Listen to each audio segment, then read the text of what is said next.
Oh, sorry. I realized the beginning of every show goes, we don't really do this. And then if you do it for more than a couple in a row, you really do this.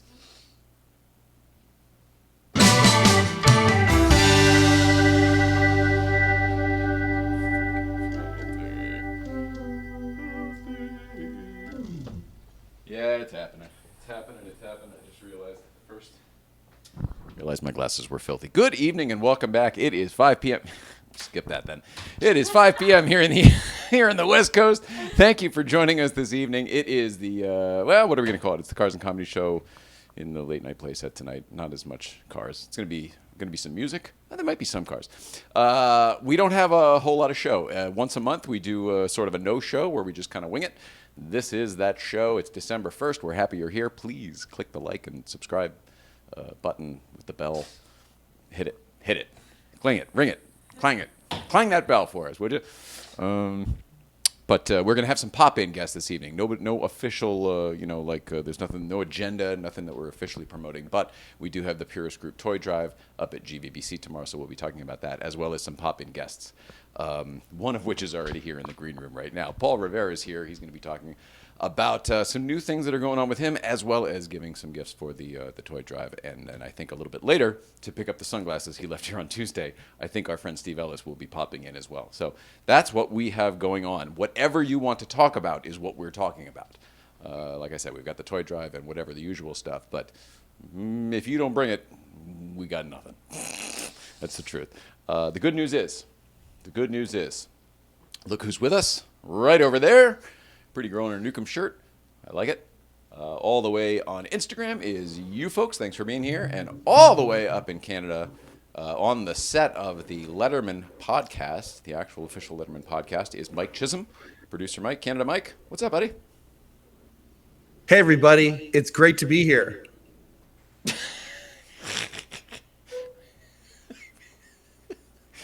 Does someone have a script for you there? What's happening? Clearly, there is no script.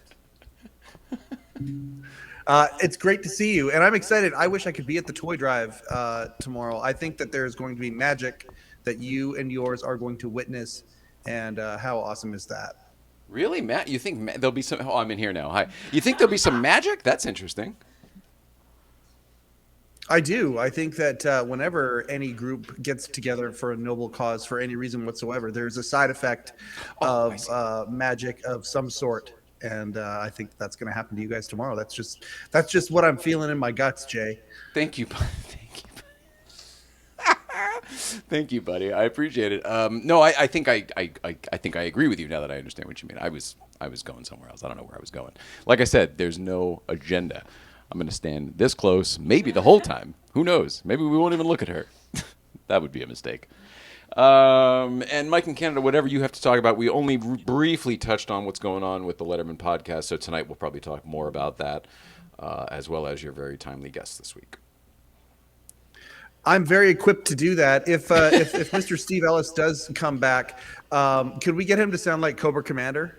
Because that'd be pretty great. You're gonna have to be the one who asks him to do it because I don't know what it is. I'm assuming Cobra is it's G.I. Joe probably, right? Yeah, Cobra's the sworn enemy of G.I. Joe, and Cobra Commander is their feckless leader, and he had a very distinct voice. I believe Steve could do a bang-up impression of him. Here's the truth. I think I know who you're talking about. I'm embarrassed to say I think I really do because it was a Saturday morning cartoon when I grew up. So I think I know who you're talking about. Was it really... here, let me think of... There's somebody that does an impression of something else that I always kind of thought was like that guy. And let's see if this is it. It's Bradley Whitford doing something, but I can't think of why. And he's like... Yeah! Is he that kind of guy? Is that what the Cobra Commander sounds like? Was that even close? Yeah, he's definitely that kind of guy. You could also be doing Major Blood, but I think Major Blood and Cobra Commander were voiced by the same person. So yeah, I just remember what it is. It's Billy Madison. It's Bradley Whitford and Billy Madison. Doesn't he at some point do kind of a Weasley something? He does a Weasley something, and that to me always reminded me of the Cobra Kai guy I think you're talking about. Well, now it's time for egg to be on my face. I had forgotten that Bradley Whitford was in Billy Madison, and I'm humiliated now. I might be wrong about it, but I think he's the villain, isn't he? He's the bad guy. He's Eric. Eric, you're giving the company to Eric. I'm sorry. I'm such a fan of Josh Lyman and Danny Tripp that I'm so sorry. Studio 60. And West Wing. Oh yeah, It's right. like Yeah, of course. religion But to me. Sorkin. Yeah. Yeah. All right. Well, I'm going to sit down now, and in order to do that, Will has to take it away. 2 minutes. We'll be back. Everybody. Take it away, 2 Will. minutes. Get your beverages. 2 and 2.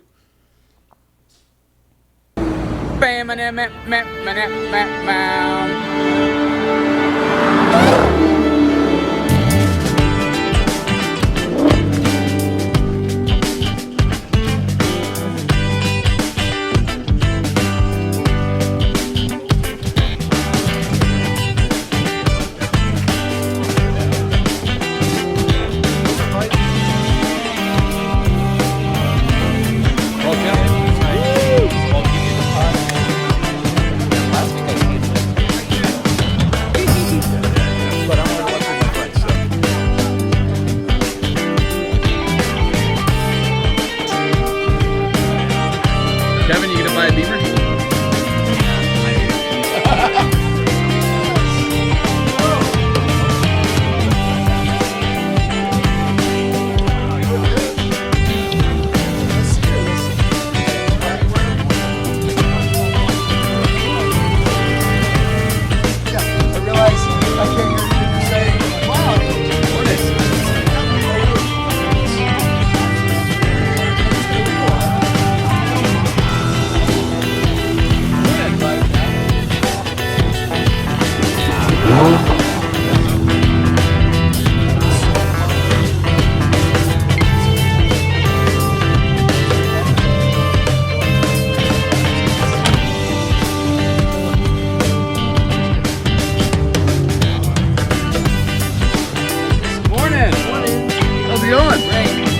You too.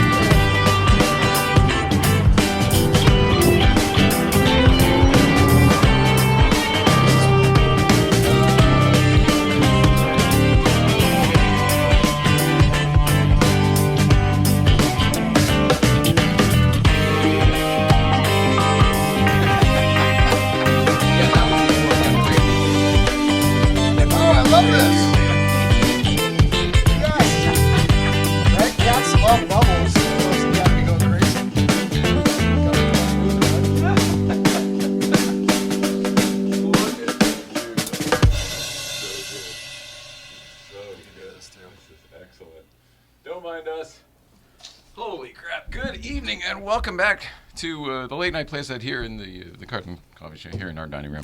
Welcome back to the Ryans dining room. It's the Ryans, Life with the Ryans. If anybody's been with us for the full 5 years, that was it. That was the beginning. I don't even have a blue card tonight. That's how winging it we are. But I know it's the 514th show, and today is Thursday, December 1st, 2022. Wow. Yeah. Last one. The last one. Well, Oh, last month of this year, right? Do I need to do this? You do if you want to be All heard. right, if I want to be You heard. look so good. I remember doing a podcast with somebody that kept talking like far away, and I kept doing that, and he never got it. Was it you? Because that happens here a lot too. People want it. They don't want this damn stupid thing in their face. They're not used to having damn stupid things in their face. Maybe that's what it was, and that was another guy, but it was fine. It was another guy? What was that? Another guy, another guitar player that. Oh, that's used to having things in his face. Yeah, there you go. Another guy. You guys like my cat ears? Paul Rivera's here, everybody, and he brought his cat ears. But there's several specific reasons why he brought those. Do you want to get into it?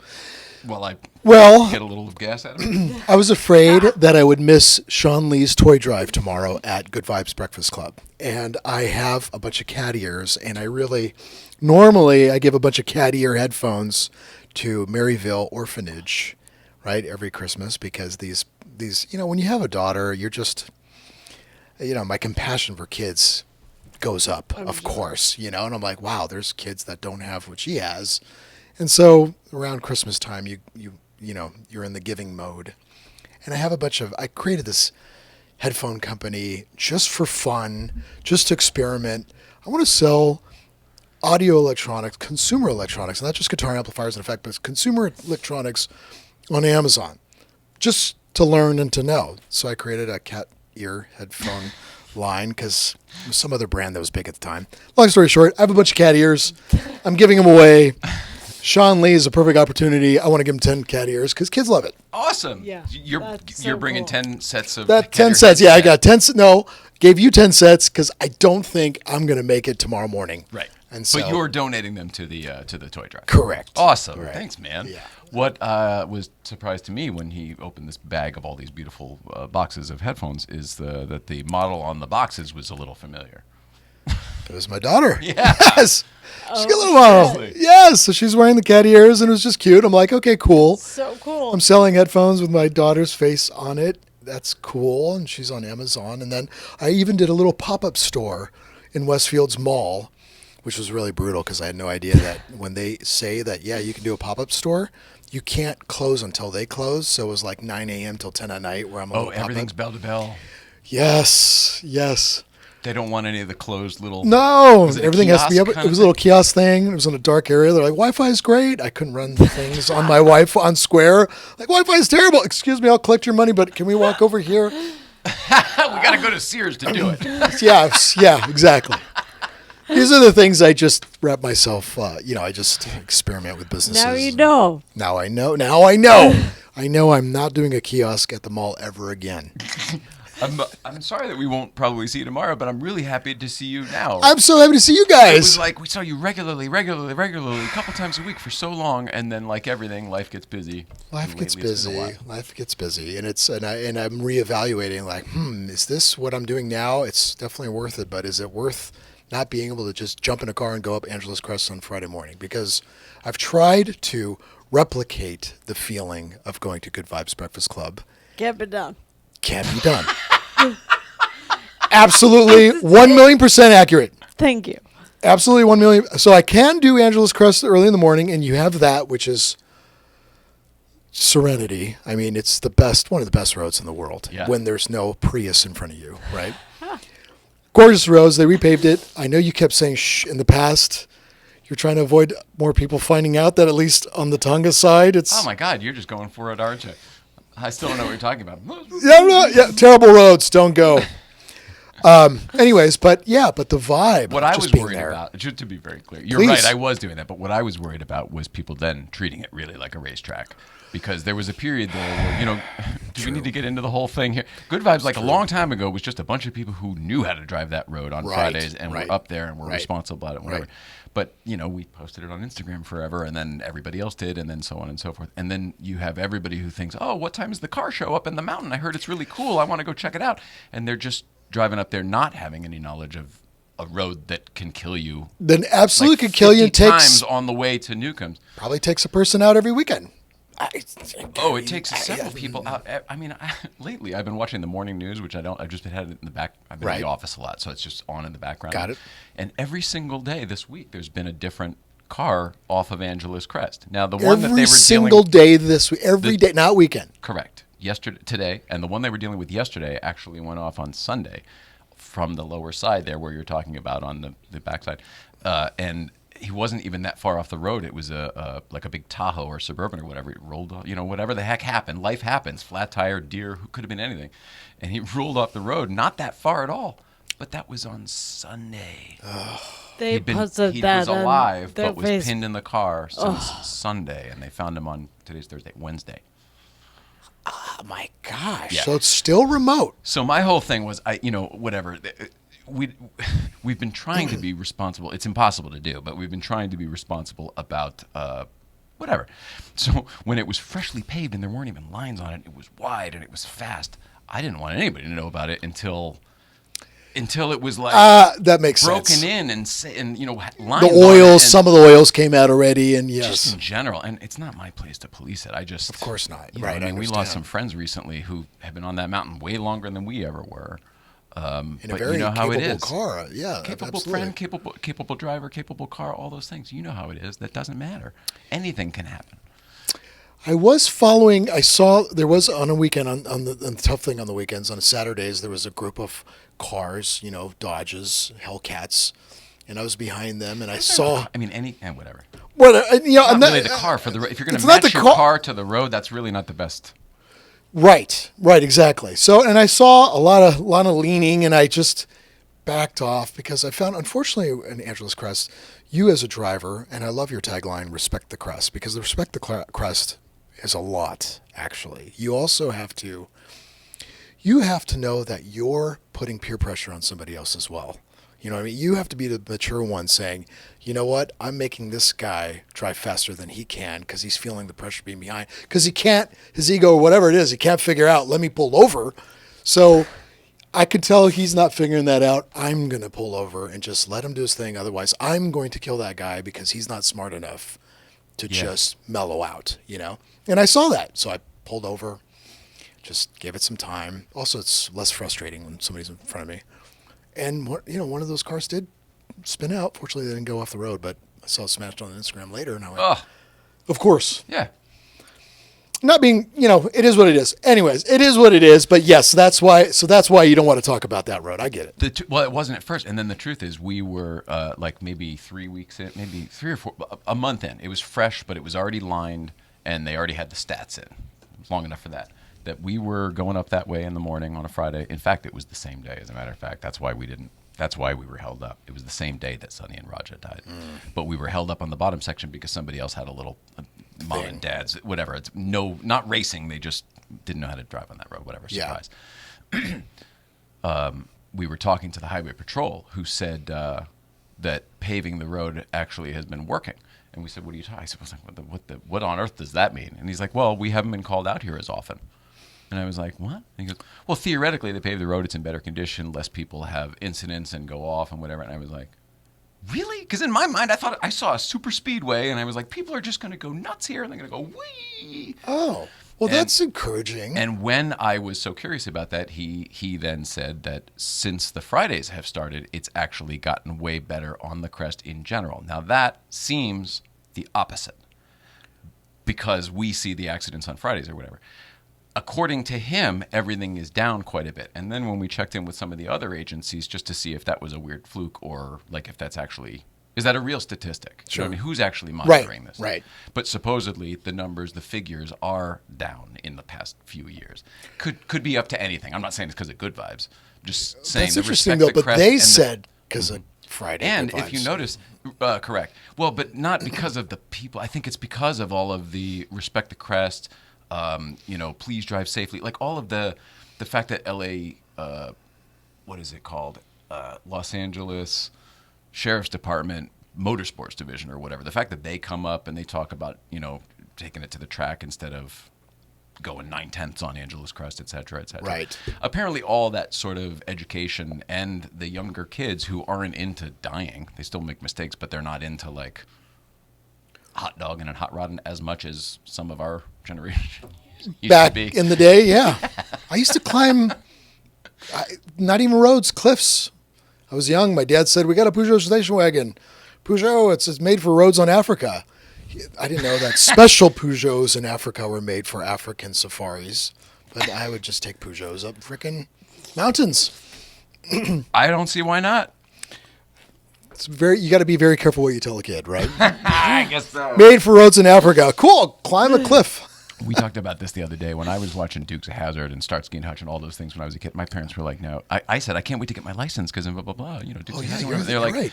Don't you ever drive like you? We'll take your license. They're the away if original you ever drive drifters. That way. That's what we grew up with. Yes, that's so true. Rockford. Yes. Rockford Files and all that, whipping that big Firebird or whatever it was around. Luke, I think it's Luke, the brown hair guy. Mm-hmm. Luke, right? Yeah. Right. Really? Bo is the blonde. Luke is the brown hair guy. We're so shallow, but yes. John Schneider and Tom Wopak. Yes. So Luke, whatever his real name is, Tom I know Wopat, by right. he bought Rivera, and I felt so honored. Like, wow, he's a guitar player. Wow, how cool Very is that? respected guitar player and singer, more than actor. I didn't know that. He's a very respected guitar. Oh, that's good. Good to know that he actually knows. Well, he used to be in the old days. He used to play all those, when... I didn't know. No, you tell me. When I was a kid, we used to see him at like the big the county fairs and stuff, and then we were like, oh, it's the guy No from way. Dukes of Hazzard, and then the adults were like, he's a hell of a singer, and all that crap. So I always took it as Oh, that's cool. That makes me just 'cause I didn't feel know like more. about it. Oh, I thought it was just like a little small hobby. Oh, that's awesome to hear that. You might be wrong. He used to host the damn. Remember when the Nashville Network was around? It was the country music television before country music television. It's called TNN. When like Buck Owens would be on it and stuff like that from Bakersfield. Yes. Yes, And they yes. used to have their own little Tonight Show called Nashville Now or whatever. But it was the old guy with the white hair and the whole thing. And at some point they retired the guy with the white hair and they brought in Tom Wopat to host it. And he was the little Johnny Carson of the Nashville Network.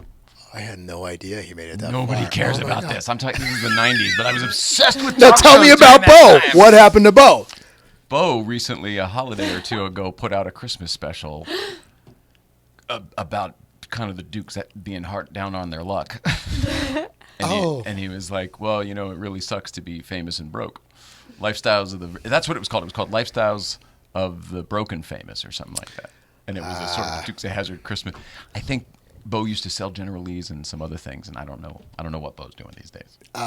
Sorry, Bo. You know what? An interesting thing about Bo, since we have nothing on the schedule tonight, he lied about his age to get that part. He was only like 17. He couldn't even sign the paperwork without the. Oh, they adult. usually lie that they're younger than they are, but he lied that he's The other- older than he was. Yeah, because Tom Wopat was like 30. And they were supposed to be That's in their why it looked 20s. weird. Yeah. Yes. Okay. That's what I'm like. That guy has a lot more lines than that guy in his face. Also, hilariously, I've always thought Tom Wopat had something to prove because of that. Because if you look at him, when he's always chopping with every excuse to take his shirt off, he took it, and he is ripped under there. And then, like the good-looking young guy's just like good-looking and funny, and never takes his shirt off. Probably never worked out a day. That makes perfect sense. I wonder how many cars were destroyed just jumping off things because of that. Because I grew up in a town, Tonga. I don't know if you know Tonga. Back in the day, it was a bunch of hippies and biker kids. We definitely jumped everything. Oh, that's I'm for sure. Yeah. There's an actual number for that. It's 380 something or something like that, or 400 and something, whatever. But the Duke guys know the answer to how many Chargers were destroyed. Oh, wow. Oh, Yeah, my God. and No, they've got I them didn't all, mean like- Chargers that were destroyed. I mean, out there in nationwide, how many cars were destroyed from living in those days. by watching that TV show and jumping their cars. I'm sure a tremendous amount. God, that never occurred to me because Yeah. I didn't have my license yet. When did you get your license? When you were 16 or no? No, I was driving since I was like 13, so it wasn't all that important to me to get my license. I think I was almost 17 when I got my license, even though I was driving the whole time. For me, Tonga was like a valley of the valley, and that was pre-Facebook and social media and everything. So the only way to get out of that town, which was its own little bubble, was to get your driver's license. Get in a car. Yeah. get And your then freedom. once you left and visited places like Burbank, you know what I mean? Like Hollywood. Well, I'm here. I'm in Malibu all by myself. That was yeah, a out big there. eye opener of, oh wow, Tonga's like, might as well be in Arkansas. I mean, it's decades behind back then. Where is Tonga? So there's La Cañada, La Crescenta, and Tahunga. Okay. And Tahunga is like on the border. So you go up like 210 Lowell all the way to the top on the right side of La Crescenta, Above Montrose? way above Montrose, Way against above the hills. Yeah, Okay. yeah, against the hills. So Tahunga's against the hills, It's against the hills. Yeah. but not as far as Sunland. No, further than Sunland. Yeah, Sunland is further south, north, west. Everyone can see it on the map. out Yeah, there. Just that look out way. the- So it's like Pasadena, La Cañada, La Crescenta, Tahunga, Oh, Sunland, okay. Sun So Valley. we just drive through it all the time and just don't realize it. When you enter the bottom, Ora Vista, that's Sunland, which is just the bottom of Tonga. Unbelievable. So I grew up on Angeles Crest. I mean, I drove my cars there. I learned, I didn't know what drifting was, but I would always drift my 1979 Chevy van. Always skinny tires, big commercial grade, very bottom heavy, not top heavy, so I would never tip over. And I was just driving like an idiot, and that was fun. And then I got a little more serious into cars when I worked for this mechanic. I got an Alfa Romeo because the owner of the place sold Alfa parts, and he had this awesome modified Milano, and in Europe known as a 75 four-door, and he had all the cool latest parts and mods and sport out. And I worked for him, and he worked out a payment plan, and that's where I learned how to drift, not knowing it's drifting. Just for some reason, I loved swinging the rear end out on Angeles Crest. yeah. So I do not do that anymore. I can't On believe Angeles you. Crest. But did you ever own a 911? I never did. I love the 930. I love 959s. I love old school. The new ones are just I think I need more pain and drama in my life. I agree with that, but that hanging it out thing is weird because if you like that and you know how to do it, you can't get in trouble with a 911 because it steers like an anchor. You know what I mean? So if you like that I've never done it in a 911, so I should try that one day. I always heard stories. I'd recommend to anyone, but you're saying I know how to and like to drive that way, and I'm thinking to myself, why the hell isn't this guy in an old 911 where the ass is moving around the whole time? I want Pops or Sergio's Kramer. There you go. Now that would be the thing. Oh, you're glutton for punishment. And I want a Viper. I want a Viper for that reason too, because I do want to be on the edge of death. He bought the Viper of 911s. That thing is fierce. Have you driven it? No, I'm a little. He said I could, but I'm a little bit afraid to. He said that to me too, but I'm like, you're afraid too. Yeah, because you really need to be in the right headspace, the right roads, and you don't just jump in that car to not drive it fast. I don't think you can not drive it fast. I think it's got so much power that just in order to get it going. And it's back in the day when the turbo kick and spool would be way after and a surprise. Right, yes. Yes, those would wipe out. So back in the day, I remember a lot of musicians' lives changed or ended because they would be wealthy session guys and they'd buy a 930 turbo and they'd lose it on Mulholland. Like Mulholland and Porsches didn't go very well together for a long time. Again, it comes down to the different driving physics of the car. You know what I mean? You drove your van and we're hanging it out, and then you got into your Alpha, and we're probably doing the same thing, but the physics are so different that you learn both. Right. You know what I mean, I think a lot of people were driving Vets and whatever else, the old hot rod stuff, front engine, rear drive on Mulholland, and then they go try to do the same thing with a 930. Right. All of the points are different. Like all of the braking points, the acceleration points, the turn-in points, all that shit's different when the weight's behind you. Right. So I think a lot of people just didn't know how to nobody drive. said the word drift, right? I mean, drifting was not... I didn't hear that till Gran Turismo, whenever that game came out in the 90s. Okay. I'm sure it existed before that, but that's when I first heard it. I only started hearing it like Fast and Furious. Same type of... Yeah. Okay, got it.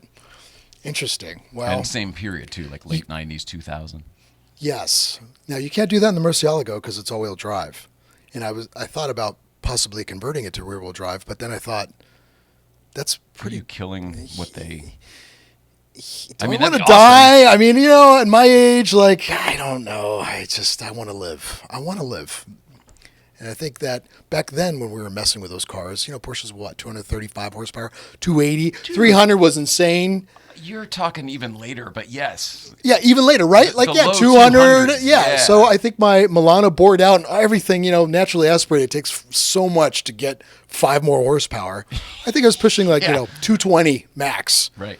And that was supposedly fast then. But, doing that to a 600 horsepower car now, 580, it's just, I know, it's not the same. No. Everything's too fast for me. I can't have anything new.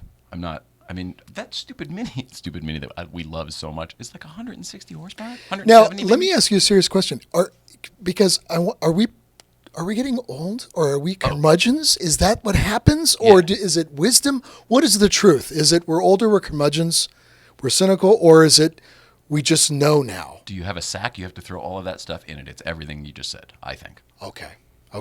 You can't. How can we boil it down to one thing? It's all those things. We are. I don't know. Our tastes are definitely changing, but the world is also accelerating at a way rapid pace compared to what we were used to. And we're just not. I guess. Yeah. Okay. We finally know what we like, and now they want to take it away. You know what I mean? Yeah, you're probably right about that. That makes sense. Okay, and maybe we didn't grow up with as many video games or as often. I didn't. I didn't either. I wasn't sitting there as often. Whenever PlayStation came out, that was the first time I think I had my own console. Like, I didn't have the Atari or the Coleco. That was like all the other friends and families had those. Like, we didn't. Yes, I neighbors. Wasn't Same here. Of means to have the expensive Christmas toy. Same and there wasn't a knockoff to get of like an Atari or a ColecoVision. My dad was very anti-video game. He was like, go read a book. And so I would have to sneak in my neighbors, and they had the Atari, the Nintendo, but I never had my own. Yeah, sorry, that isn't... I meant to get to this earlier. I washed that and thought I could charge it back to life. Didn't work, so we'll just do this instead. Here you go. What we have here is green crack of the sativa variety from our friends at Sticky Vape, the Tradecraft Farms friends. Awesome. Do you? I can't remember. Are you a partaker in this sort of thing or no? I helped my friends in a band create Aligned, the Deftones. God, yes, actually, she had some of that and reviewed some of those products on her social. I recall that. For some reason, every time I experimented with that, I would just fall on the frickin' ground. So, and they always say, you overdid it. It's got to be this. There's like a whole science to it. Too many parameters. It never worked for me. I remember, I'm in Amsterdam with my buddy Bobby, and we're like, wow, we're in Amsterdam. And he's like, first thing we need is a giant joint at the cafe. I'm like, of course we do. Oh, yeah. Pot Cafe. What do they call them? Something like that. Cafes. Okay. I guess cafes just had the weed, right? Okay. That's all I knew it as. Okay. Yeah. Did you have your experience that in Amsterdam back in the day? I was a prude, but I had a ton of wine. Ton of wine. Well, at 20 years ago, because I'm old, older, shouldn't say that. Walk into a cafe, there's a little curtain. We go, we want this big fat joint. I took 2 hits and I was freaking destroyed. That's me at every comedy festival we ever went to. We're in some tent at Outside Lands or whatever. Hey, you want some of that? Oh, yeah, sure. Whoa, what the frick time is it? Where are we? What day? That was me, too. Yeah. It did not agree with me. No, it did not work with me, too. I was totally destroyed. But you drink alcohol, though, right? I mean, yeah. I mean, I'll drink alcohol. I don't drink it often, but yes. Yeah. And I do like great wines. And I love mezcal. There you go. Oh, okay. Why? What are you thinking? Well, it activates different sectors. Is this vodka? It activates different sectors of the brain and stuff. And I think that when I used to be a drinker, it didn't agree with me at all. And then at some point in my life, I stopped drinking. And then after that is when she got the MS and the ill and whatever. And we started experimenting with the medicinal cannabis for her. I think because the alcohol was already full out of my system and I wasn't doing both. That makes sense. All of a sudden, it was like I was baseline and I was starting from scratch. And how is it now? Well, I like it a lot now. I mean, I don't. And you can function. Everything's the same. No. Okay, but you know how to pace yourself. When I have it up at Breakfast Club, we're there a long time because I gotta chill out before. Got it. I can't just function on it like other people. Right. I couldn't have it now on the show and be able to do this right. I'd be all messed up. We've done it a couple times and it's just like a mess. Okay. Right. I mean, where we tell. So even now that even paced out, you're still like, let me just wait out. I don't need it. It's not my, you know what I mean? Like you and alcohol. I'll have it, but it's not like I gotta have wake it. up and Yeah. get my shit going.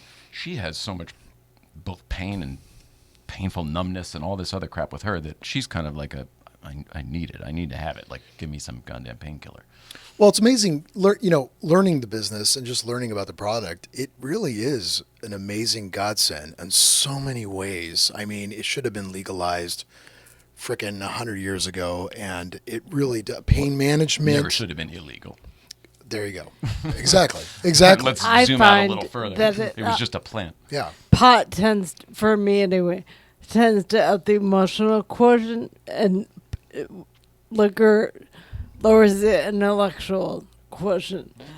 So, I was dumber, but I was around dumb people when I drank a lot. So I could still control my situation.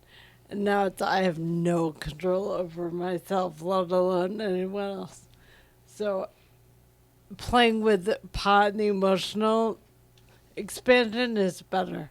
It's much better. And I've seen research on just like angry drunks versus it's definitely a more violent, more violence has occurred on alcohol. And I think one of my thesis in college or whatever on history was, this world was built on alcohol. I mean, kings, queens, wars, power was all influenced by alcohol. Sure. All the deals are done that Absolutely. way. Absolutely. The whole Medman days, cognac, everything. So, which was not as a positive change. You know what I mean? Now, if everybody's smoking weed doing deals, I'm sure if Putin was smoking weed, he probably wouldn't be invading Ukraine right now. So I'm not saying presidents should be stoned all day, but maybe those guys should be. If you have to have a vice, choose wisely. There you go. And there's nothing against we're not against alcohol. I hate to No, of course. No. I'm just saying comparatively. We did plenty of it. Yes. Yeah. No, I definitely, great wine is great wine. Just for some reason with COVID, and I think it had the opposite effect for a lot of people, right? Like they went through were drinking a lot, and then for some reason would affect your sleep or whatever, and then just I think there was ended up turning off. into less drinking, right? A lot of it was that we weren't going out to bars and doing all the social things. Like Yeah. we would not have been drinkers if we didn't have jobs and lives where like being social was part of it. Going out for drinks. She was. I course. mean, and signing clients and like it's all about what you're talking about. Get them lubricated, shake the hand. Of course, yes, absolutely. That's why there's free booze at auctions most times. That's true, right? lubricate- Every TV show was probably signed because of some sort of alcohol Who influence. knows? So- Who knows? I mean, there's a lot of drinks meetings in this business where deals Yes. actually get done versus the boardroom deals or the pitch meetings where you think they do. You still got to go in and do the pitch, but the truth is you sell that show when you have drinks with the booker or whoever the heck the person was. Right, which is Or not the really. agent to do what needs to happen and Yeah. make them do it. It's all part of it. That's all part of it, but which is really not coercing or manipulating. It's more of the guards are down. You're coming from a real place, and now you Everyone can just- has a role to play. Right. And some people are better dealing with the contracts. And some people are better about talking about what things could look like or be. And knowing your place in that melee is its own win. Right, for sure, absolutely agree. Now I worked for this billionaire briefly that instead of drinks, he played the let's keep them up and make sure they don't have enough sleep. So that when I sign this deal, I have the upper hand.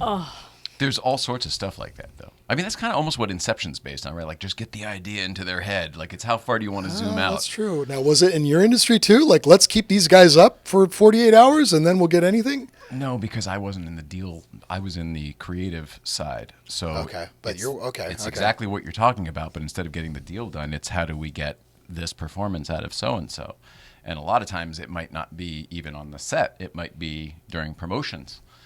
I spent a lot of time with her on the road and at shows and events and stuff with incredibly high quality talent people, and everybody seems to have their own needs behind the scenes, and Right. it doesn't necessarily mean some sort of substance. Sometimes it might be time to meditate. It might be free space, whatever. But some people, it's make sure you got a bottle of something in your backpack because I'm going to be hitting it in order to get through this. Of course, And- musicians are the same way.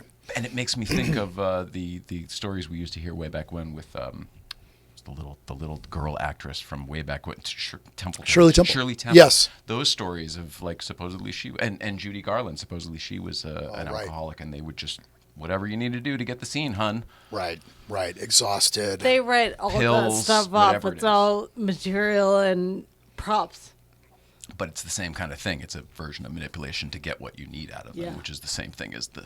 No, for sure. Now, we're having a serious conversation, and what is that like when I have these light up cat ears? Does it work? Nobody takes us seriously anyway. I have no idea about you. Maybe I should take these off. This billionaire was You interesting. look so good, though. All right, maybe I should blink. Oh, They blink? Is that distracting for you guys? So good. So, yeah, no. So it was interesting too. This billionaire did two tactics. He's gonna, and I was warned, he's gonna keep you up, right? So if your meeting's at 10 at night, he was a night owl.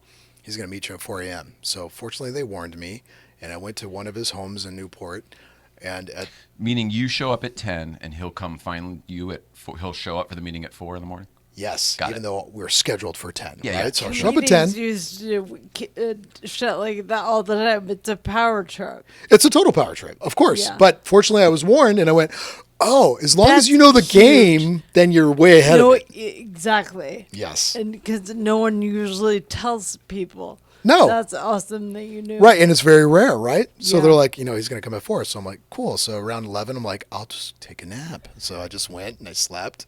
Woke up I at like waited 3. so many hours. If I'd known, that's awesome. Well, dentists and doctors still play that power trip.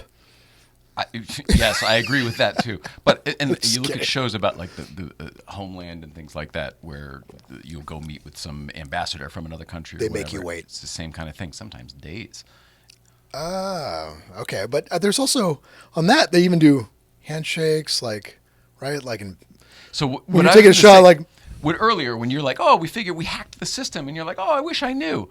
I go, no billionaire is that simple. It's the inconceivable moment from Princess Bride, where you well, is it that, or is the guy who let you in on the secret the guy who is, you know what I mean? Like there are so many different Totally layers. true, and that could have totally like I could have like slept and then he was there and then you screwed up on him. Absolutely. Fortunately, you're right. I guess I lucked out. Fortunately, that this particular person, I guess I won his trust. He did that, and then at 4 a.m. he did the other tactic, which is destroy an employee in front of you. You know what I mean? So you're extremely intimidated. At 4 a.m? Yeah, it was just crazy, but it was everything was so surreal. Like, Go more into that one though, because I've never heard this one. So you destroy somebody else in front so of them. yeah, so okay, so it was about producing a record for somebody, right? Like, so for I was hired to write. I was hired by an artist You to didn't mention write. it was a record producer billionaire. No, he wasn't. Yeah. I got to be careful because there's only X amount of billionaires. You know what I mean? And Yeah. they're going to hone it in, and I just don't want to say too much. Which one is he talking about? Yeah, he's pretty famous, but so I don't know. I think when you're a billionaire, you can do anything you want, really. And then you get You bored. have that FU money. Yeah, you really do. And then I think he just liked musicians and wanted to. Oh, let's create a record label. Okay, all right. Well, we'll do this, and then you have unlimited amounts of money. So you're like, okay, let me hire this guy, and get this band and that band. One of the bands, the singer was a friend, and somehow I just signed up, and I'm writing songs with this person. And then in the band, nothing was really happening, and I was just that guy to get things done. I just, if there's a group of people, like, I'll get it done, right? So I went there to have a meeting of, let's get this record done. I'll hire the producer. I know the studio, blah, blah, blah. That was what the meeting was supposed to be about, right? All I'm going to say is I'm going to do this record. So then I get fed. He's going to meet you at 4 a.m. and, blah, blah, blah. I'm like, okay, that's cool. I took a nap. I go downstairs to the studio part of the house, and there was a guy there that was working on the computer, and this guy just came in a suit and just destroyed this guy. Like, what the hell? Like, you called the meeting on the worst day, like pretending to punch him out in front of me, like literally missing his nose by a couple inches. Just, you son of a bitch. And Doesn't that ruin the illusion then? Because I'm yelling at him, but I'm fake hitting him. And yeah, but the whole thing was so ridiculous that I'm like, oh, this is it just dawned on me, like, that's a tactic too. got it. So once you know that, you're now not intimidated. Now, if that normally happened, if I just started destroying you right now, you think, this guy's psycho, kick him out as fast as possible, right? Oh my God, 911, right? But this was all staged. And then when you know that, you're just like, wow, this is as ridiculous as it gets. Yeah, that is part of the thing too. Whatever I was saying before about the smart billionaire. Yeah. For every smart billionaire, there's a fucking moron billionaire. Yes. Yes. You find that out. So I 100% now see your point. Sometimes, Yes. sometimes everybody's just doing their job to keep the emperor has new clothes Some billionaires are billionaires by accident. or family money, whatever. I mean, just He's self-made, but still by accident. I think. By accident. Like some of the app guys, happened to make an app and took off. But anyways, so that was very interesting. And then what a turn. No, and then the second meeting I had, we was at another studio, and cut me off if this is boring you, please. But No, not just at all. it's just let me just share what it's like to work for an eccentric billionaire, right? Like not everybody gets to do that firsthand. So another meeting in the studio was, these next two songs I'm going to do. So he came in with a backpack filled with poison darts and night vision. Oh my God. Yeah, because I think my he was in the military and he loved military stuff. So he's sharing poison darts, and I'm like, I don't know what I'm going to... Again, though, are the darts poison or is this a mental trick? I don't What's know, but the going whole on? thing is like, why are there poison darts in a backpack in a studio? When in a serious studio in North North Island. you just, I don't know. I don't know. It's They're like, usually above our stakes. You know what I mean? everything is above our It's just everything. It's just so so big. And then, What are we hunting? Man. well, let's have a meeting. Okay, here, take these night vision goggles. I take night vision goggles, and we go in a closet where they store the cables for the studio. So I'm in a closet with this guy, tall man. And when you're looking at somebody else, because I don't know if you've had a meeting in a closet with a billionaire with night vision, but the pupils, the whole eye is Which just time? black. Yeah, the whole eye is just black. I don't know if you know that. So like, there's no pupil in iris, so that looks crazy. So you're trying to take each other very seriously. And it was a serious Through your meeting. green Yes, you have yeah, these of course, big of black course. eyes, and Yes, you're like, yes. so So he he's looks telling, like an alien anyway. yeah, and we're having a serious meeting. Like, so I'm going to do these 2 songs, and we're recording. They're about 3.5 minutes, and I'm just sitting like, wow, these are these surreal adventures that I love being put into because I love humanity. I love the different, just random, the networking, the random spaces you're in. You It's wouldn't have come fascinating. up with that moment if life didn't provide it for you. Like if you were writing a book or something and you were writing fiction, you wouldn't come up with that moment of, well, then the billionaire says, let's do this deal. Never And he gonna invites happen. me into the Never closet gonna- yes. where we put on night vision. Being Yes. open to weird things like that is what lets those circumstances take shape. Absolutely. Like there was one photo shoot I went to that I thought to be normal, and like 6 girls braided out with no clothes on from a bedroom. Like, what is happening? What is happening? No, absolutely. And that, I think that's where I have some friends that are more rigid. Like, I do this is all I do. I'm the opposite. Maybe it's growing up in the music industry because you're dealing with artists which Yeah. are just all over the place. It's got to man. be that. They're all over the place, all you over. know. And I can identify them. There are no boxes to stay in the artist field. Absolutely. And I can hang with all of them. You know what I Yep. mean? Because I'm just used to it and you just kind of go with it. And like, And you're one too. I guess, yeah, you know, I definitely vibe that way. I love composing. I love art, you You're know. a creator. Yeah, I definitely see myself as, you know, I just love creating, you know. I don't like to call, I do it for the love, you know, and I've grown up people that do it for the money and the love, you know, but hasn't. The irony is that it's the people who do it for the love that are actually probably the more capital A artists than just the folks who make a lot of money at it and are good at No it. question, but that was the conversation we had earlier when you were doing this whole thing. It was like, you're doing this because you are hardcore passionate and love what you do. And you're like, yes. And I'm like, good. Then keep doing it because then it's going to work and blow up and it's amazing and it's awesome. And, you know, there's no way Matt Farah or Johnny Lieberman could be who they were if they didn't genuinely, absolutely love the cars first. Or if they weren't as the authentic, they're themselves first, which I think is the best part. And you're right, they do really love cars. Oh, they're for not, sure. Magnus Walker, you can't be a Magnus Walker. Right. Unless you really are a Magnus Walker, you know? You have to be willing to be different than everybody else. Right. And that Be comfortable with that.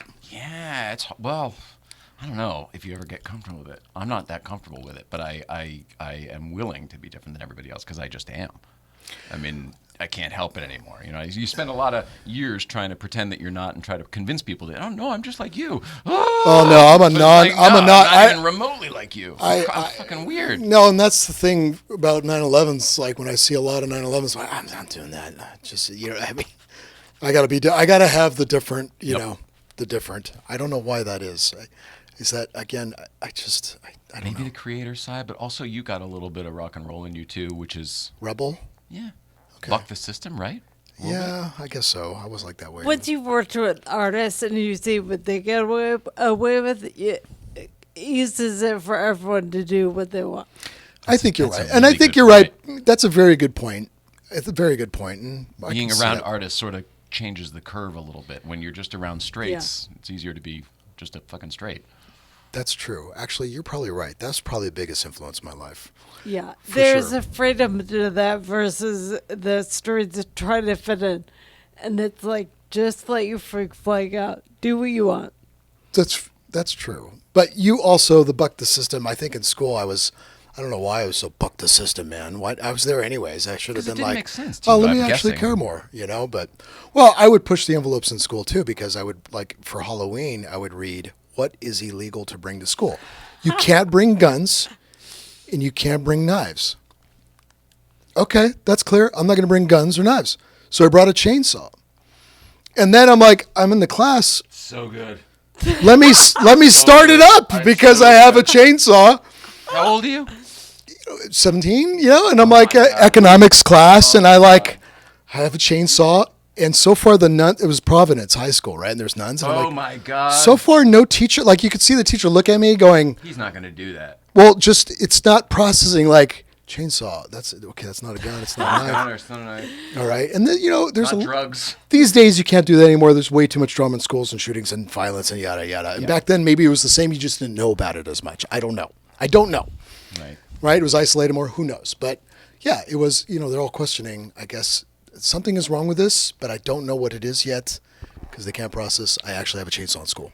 I think our grandparents were right when they said, like, you don't watch that shit, it'll rot your brain, or don't play that video game, eventually it'll, people will start to be like that and whatever. I think it sounded so prude when I was a kid, but I think that there's actually a little bit of truth to it.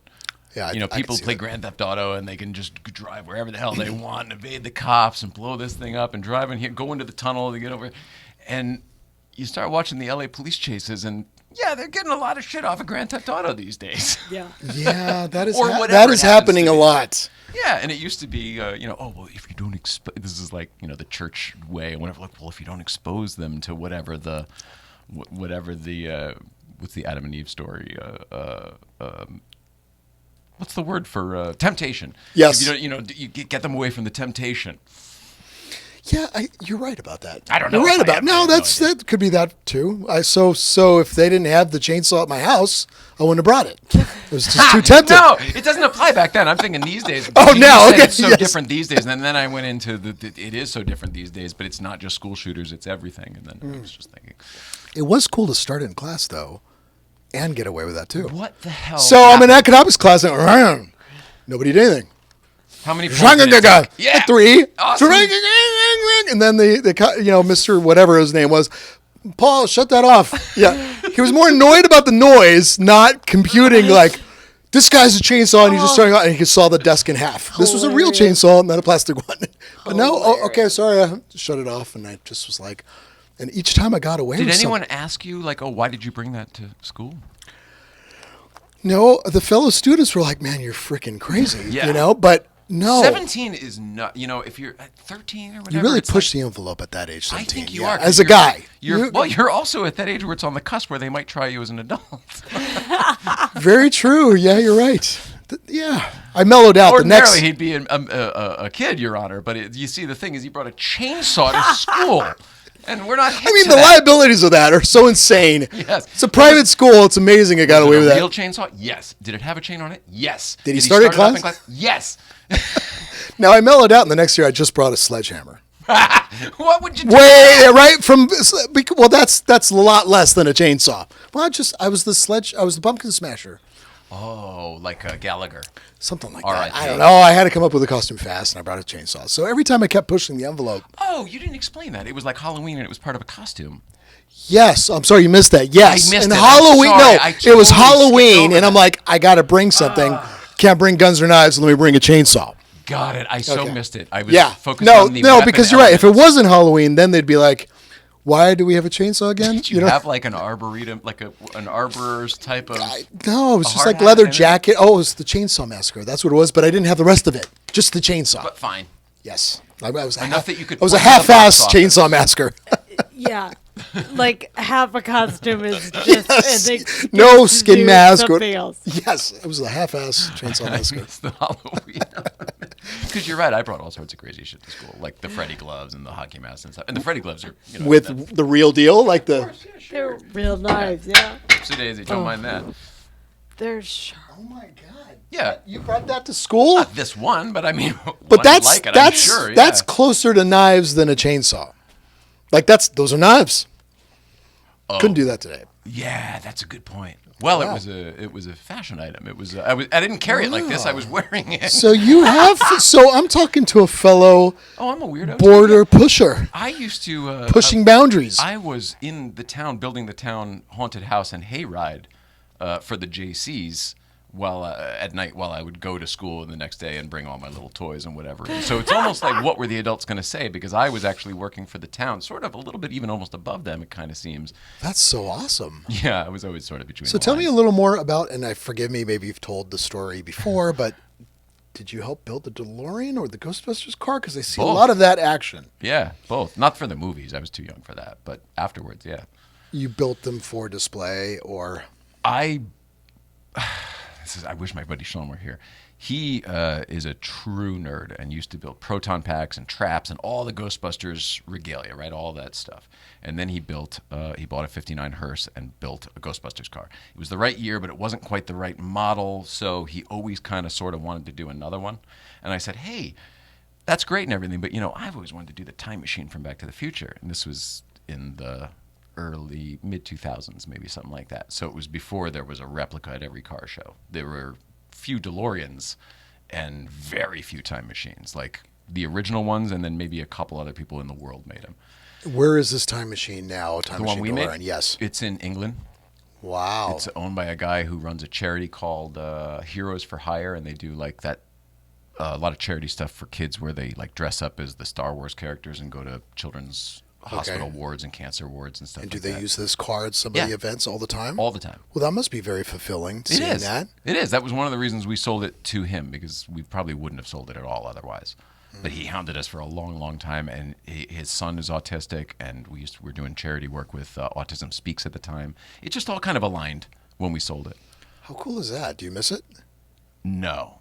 Okay. I don't miss it at whatsoever. all. And no, not even at all. And that was just our car. Then I built a bunch. See, Wait a minute. Why? You said that with a little bit of angst. Our car I'm explaining it. Our car got kind of famous because Universal used it for all of the promo work because it was here in Los Angeles and it was an industry person who owned it. Okay. So it was on the Scream Awards. It was anytime you saw a Back to the Future car for like 5 years, by Universal, when the original one was rotting away in the back lot, it was probably our car. The video game release, the 25th anniversary, I had a bonus feature on the DVD and the Blu-ray set. Wow. No joke. So like for years and years and years. So then we got kind of internet famous for that. And then Bob Gale and I are the ones who went to Universal Studios to get the original one that's sitting in the Peterson now restored. So I ended up building ours with a friend and then helping a bunch of people with their time machines, and then the actual screen-used one we got restored, and it's now sitting in the... And guess what? We're going to do it again. Sean and I are converting the one that's at the Marconi Museum for them. We haven't started yet, but it's like a 2023 project.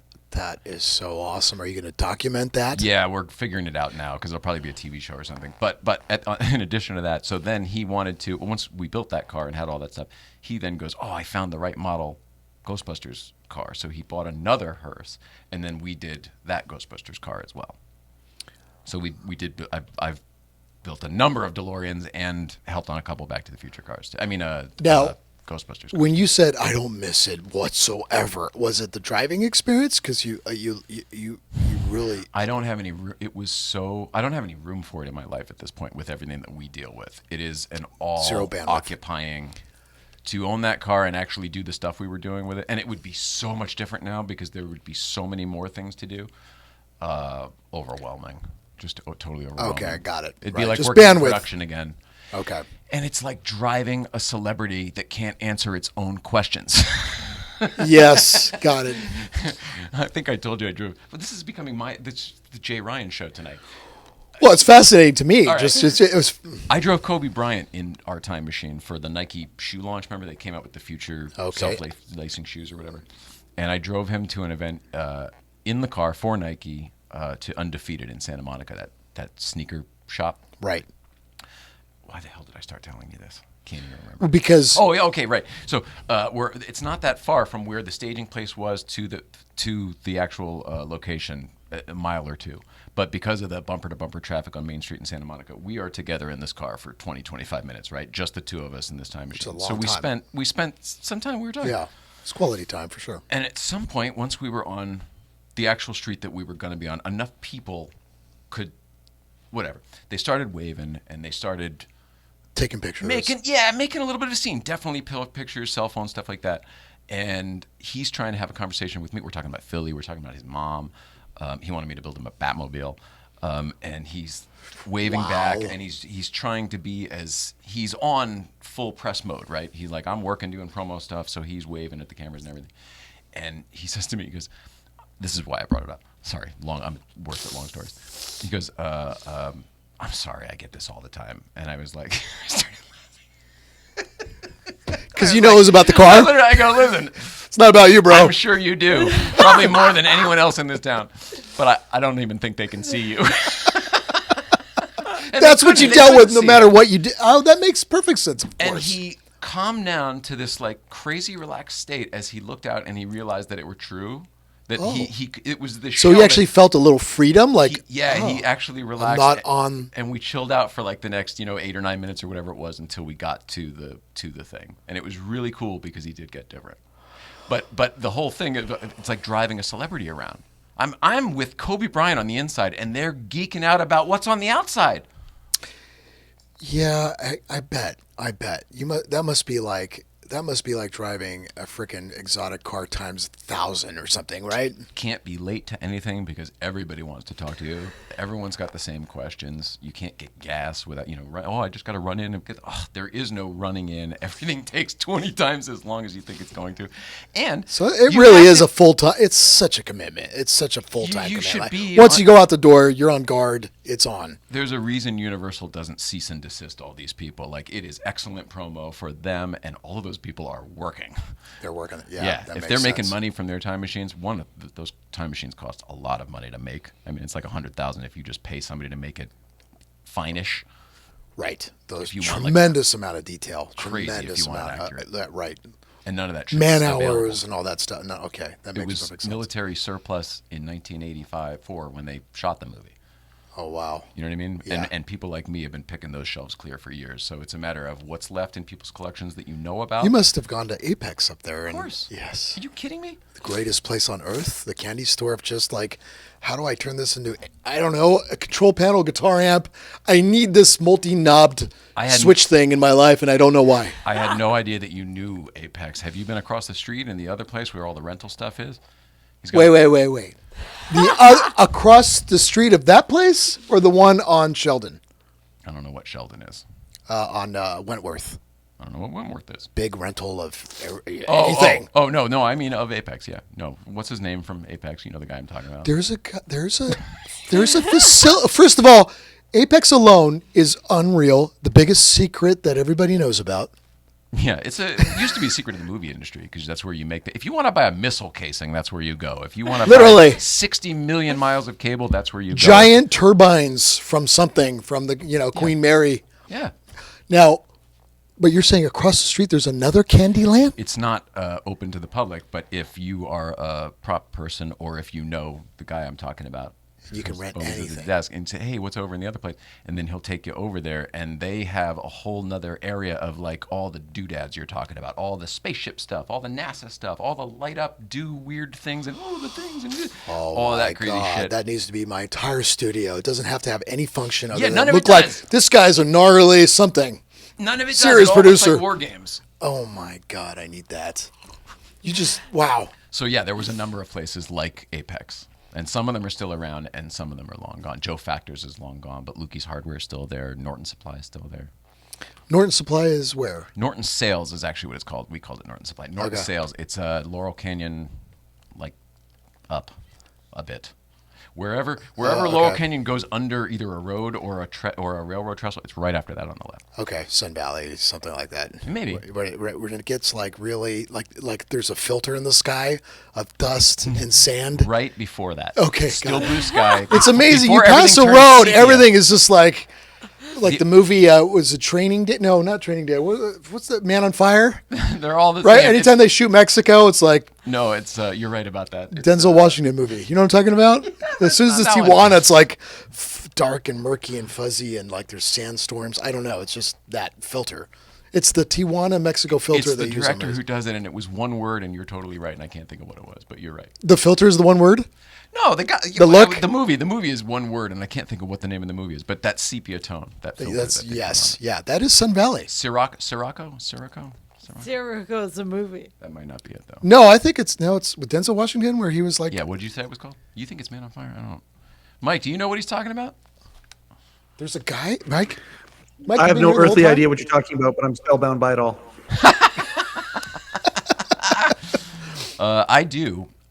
George, yeah. Denzel Washington. I'll look up Denzel. He was going to blow his head off, but the bullet didn't work, and he saved it. And there was like the daughter got kidnapped, and he's running around Mexico. I agree with all of this. Blowing people's asses up, literally. Like I think he was shoving bombs up people's asses with the. Anyway, when you're on Lower Canyon, before you get to the sepia filter. Yes. How did we? Yeah. Sorry, we went on the bombs. No. It's you asked where Norton Sales was. Norton Sales is very cool if you want to buy old rocketry stuff, like I'm in. all of the high pressure hoses and like all that old rocketry stuff. So on my It's like Aston, a science experiment. on the Aston, on the top of the Vantage, there's these two grills that I've always wanted to put machine guns there. Oh, what are you waiting for? What is that like a service you guys still do? Like Yes. call. Of course, for friends, I'm sure we could figure something out. I need machine guns on my Aston. How could you not have machine guns Man on on your Fire Aston? is a movie by him, but it's not the one I was thinking of. In Mexico City, a former CIA agent. Oh, that's operative it. swears- Yes, that Okay. filter. All right, it's not the one I was thinking of. I know what you mean about driving, though, with too much attention, and that is the disadvantage of a wild car like a Diablo or a Murciélago. So It is a imagine I'm bummer. having an issue and I'm limping it down to DeLorean down in Huntington Beach to get there, and everyone's like, "Oh my God, can you pull over? Can I take a picture?" I'm like, "I've got to get to the thing. The clutch is the Way too Nobody much. understands that, and the thing is, you are sort of representing. Just in general, That's you true. can't be You're a right. Dick. You can't That's right. drive that kind of car and That's just true. be That's "Ah, right. fuck get You out would of be here." a serious disservice to that movie and that brand, and the whole thing that goes around it. Of course, you're right. Yeah. Also, like this car literally makes people smile, and they're so smiling. Like, how could you extinguish that joy? Yeah. There's a weird responsibility. I'm not sure about the Murciélago. I think I'm hated or loved. There's very little middle. Like Correct. it's either like I hate that guy. I You know what I mean? Like he fully must agree be a with you. douchebag, or God, that is a cool guy. I don't know. It might be both, but I definitely agree with you because there's a stigma attached to Lambos. It's the Huracan guys, man. You guys ruined it for the rest of the guys. How dare you, sir? It's the Aventador Came out guys. what year? Goes back decades. It's Ferrari. What do you think started it? I think there's just sort of You a know what? machismo thing. Okay, this is the thing about the Lamborghini V12 Bizzarini for me and the car thing. I'm a genuine car lover, and I'm not. You know all the television shows, and you know the stars. I don't know anybody's name. I know freaking Robert De Niro, Arnold Schwarzenegger, all the celebrities that I grew up with. I just whatever. You know, the Scorpions tripped me out. That was like, wow, that's the Scorpions on Arsenio Hall show. Oh my God, I was 12. Oh my God, that guy is as old as my dad. Wait a minute, but I remember that. you remember that story. But other than that, just even going with Good Vibes Breakfast Club, I knew Johnny did like car stuff, but I didn't really know who Lieberman was. He was this cool guy. Oh, that's and hilarious. Smoking Tire had no idea who that guy was. All I knew is Christian Hands goes on drives. I'm like, you have car guys. I want to hang out with you. So I brought the Diablo SV. Yeah, this is a great story. Yeah, but anyways, back to that. So the Lamborghini, in terms of like attention or because it's famous or whatever, I never even think about that. I just know that engine freaks me out, turns me on, and anytime I go to Franco's European Sports Car, every single one of those Italian cars just gives me butterflies in my stomach. I don't know. Stigma, I don't know. I think you're over the stigma because you grew up in the rock and roll and the artist and all that shit before. So I think You tell me what the think stigma. you Why? are- What? I'm just saying. I think you transcended it before it ever got to you. I don't think it's like me and Porsche. I don't have any of that because to me it's a hippie car. To me, they were valueless where I grew up. They were at every gas station for sale with a broken windshield with a piece of cardboard or some Like or some 911 soap. S's or something back in the 911 day? S's, Or 356 is just where I grew up in Connecticut. They were at every gas station because people either didn't know how to fix them or whatever, or they were good cars, but only a few people wanted them. It was before this crazy rush. well, So then I'm tell sorta- me. it- Then what tell I- me what the Lamborghini thinks. I'd like to know. I don't know. What do you mean? Where the stigma comes from? Yeah. Oh, I have no idea. Okay. I mean, it was around way before I was into cars. You tell me. I wish we had a call-in of like, why are Lamborghini guys known as assholes, or who thinks that and why? Well, modern ones I can't stand either, but it's not the drivers. It's the way they are. It's the way they show up in places. You mean shooting? And all that nonsense. I don't get it. I'm happy when their fucking YouTube car catches on fire in Manhattan when they're Shooting flames and all that. Yes. yeah, and they're like, "Hey man, your car's on fire." He's like, "No, it's supposed to be that way." I'm like, "Nah, man, your car's on fire." And he's like, No! "Holy shit!" So I thought it was the Huracan guys, but you're right. If it was earlier on, then I'm wrong. It's interesting because I just set up an awesome private Lamborghini drive with like just this Lamborghini collector in Glendale. You talking about the Saturday event? The Saturday event that I invited you, but it was rained out, so I canceled it, But like everybody in the invite was very careful because you're right. There is a stigma, but I thought it was, Huracan guys. I think it was leased cars and guys that just drive way too fast. They don't know how to drive. And that's the problem with these cars. They're too fast. I was going to ask you if Lambo people know how to drive. This group that I invited, they're all Good. hardcore car lovers. They could care less that whatsoever about looks. In fact, they wish they could be invisible. They just love the Lamborghini. They love the Lamborghini. I'm into that. I like people like that. Yes, and they're hot. They've transcended whatever the crap is. That's what By I'm saying with you. far, like, so when I invited you, so maybe you got scared. You're like, oh, Lambo guys, forget it. And now I understand why you're like kind of hearts and fist bumps, but not like engaging. So I'm like, you were scared of these Lambo guys. We don't do group drives. Yeah, and I understand that. I've been to a couple group drives that I No, I'm not knocking group drives. I'm just No, saying but that we get invited to a lot of stuff. It's very rare that you will see us show up to a group drive. Maybe the professor run because we've known him so long, and I like him. And because love it's just driving being with him. busy, or you just don't like group drives? Because I'm not sure. I'm Neither a fan. one of us care for group drives at all. At all. Not even a little bit. I see no benefit to it for us. But I'm not knocking people who like it and get something out of it. We just get nothing out of it. We have to be able to flow at our own whatever at all times. We can't be blocked in. We got to be able to move. You never know what. I'm still could be going on in confused. our Then lives. I'm still figuring it out in my head. I went on a couple of group drives and I didn't like it because one guy was going so incredibly slow in front of me, and I was with Damien that I had to pull over. So that's I'm like, all it is. Damien, wow, and he's like, you're freaking out. I'm like, I know. What when you're in a Murciélago and somebody's driving like 5 miles an hour. That is very painful. You know what I mean? You don't pull out a Murciélago often. You're on a beautiful road, and you're like, what's You going need to on? sing. You need Right. to sing. Maybe I had too much coffee, and I'm like, we're pulling over. We just sat there for 30 minutes, and then we went, and it was fine. So I'm like, okay, I'm not doing that group drive again. And then another one, a guy. But you can't base it on the group drive because that's just one guy, and there's one guy on anytime there's. But I've had a couple numbers. of those, something like that. Like one guy wiped out in front of me. I'm like, Yeah. was that my fault? Did I push him? Like, this guy wiped out. Like, how can I have a wipeout on one of my what? So I was very scared with this. I wasn't scared. I was very careful with this private drive where I'm like, these are hardcore car enthusiasts, and they're all, when you have 10 Lambos like these guys do, they've done a lot. In their life. You know what I mean? They've done a lot. They've seen it. They've seen it, and they don't want to be with a bunch of guys going off the cliffs either. You know what I mean? Yeah. They love their car. So it was just a very select crowd. And it was Johnny Lieberman that called the date. He was the one that called it. And then went, I can't make it. But Hilarious. I'll get him later. Yeah, it just Love you, Johnny. It's just variables. That's all it is variables. If you're getting something out of it, then go do it. Absolutely. We don't get something out of it. Now, if you want to say, hey, we're all driving and we're meeting at some place at so-and-so or whatever, I'm all about, we'll see you there. We will see you there. But, even Breakfast Club, we started going up the back way when it got more busy because it was just too much stuff. And Yeah. we don't need. But your some yellow people- car is also like you must feel a lot of pressure because there they are and I want to be next to them. I could see that too, especially Nobody feels that way. well, maybe with Tur, it's definitely, look, GV, Good Vibes Breakfast Club has definitely become a worldwide, world-renowned, insane, amazing event because it is true. Like, you have to commit and drive 20 to 30 minutes, some 15 if they're crazy, but whatever, up the mountain. No phones work, and you do see insane cars that you don't normally see. Like, you're guaranteed to see something just crazy, and multi-million-dollar something rare is always going to be there. And Weird.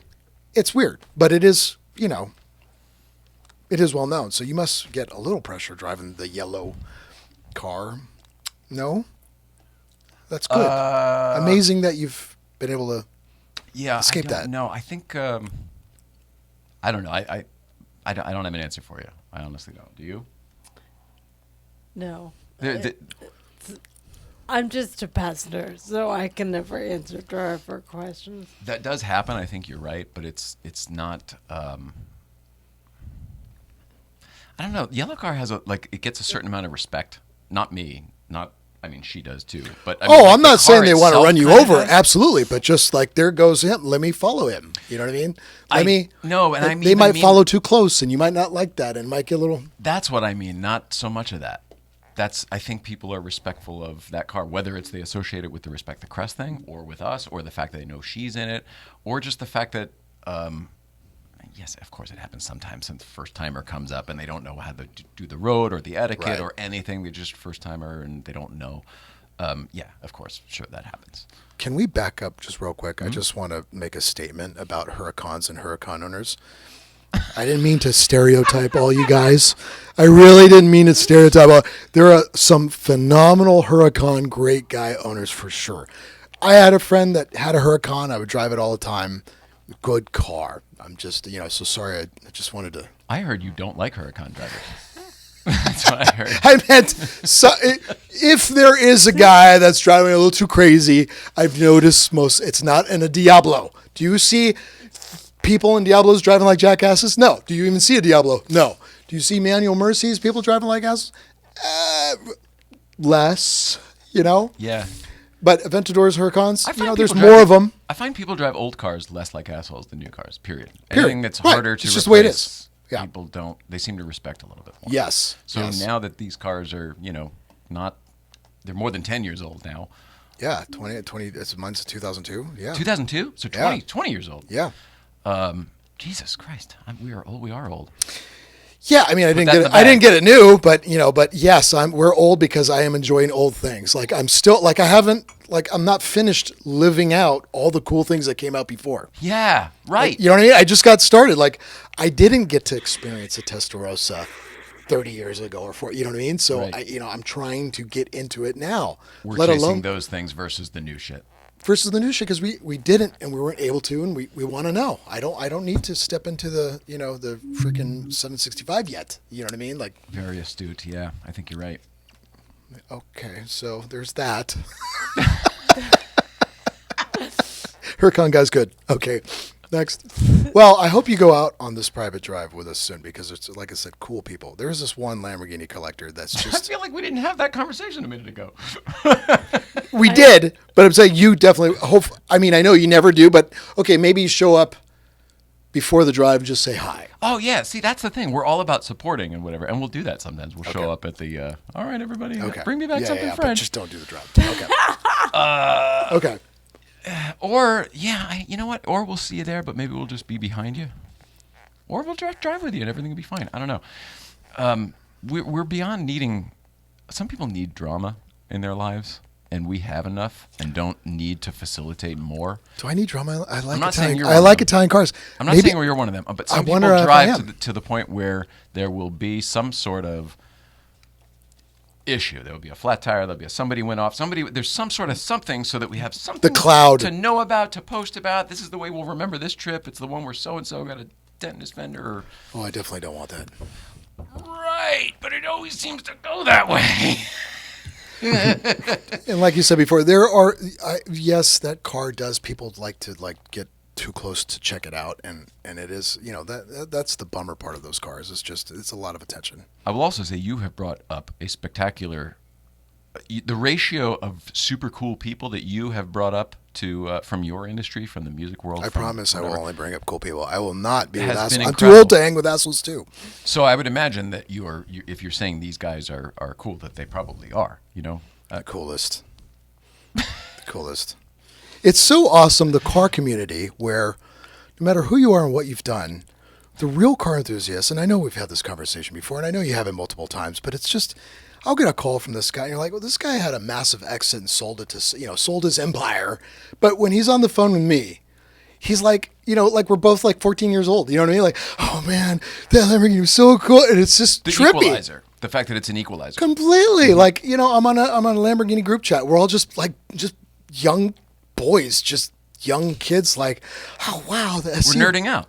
totally nerding out, and it's so cool. It's so cool to be a part of that.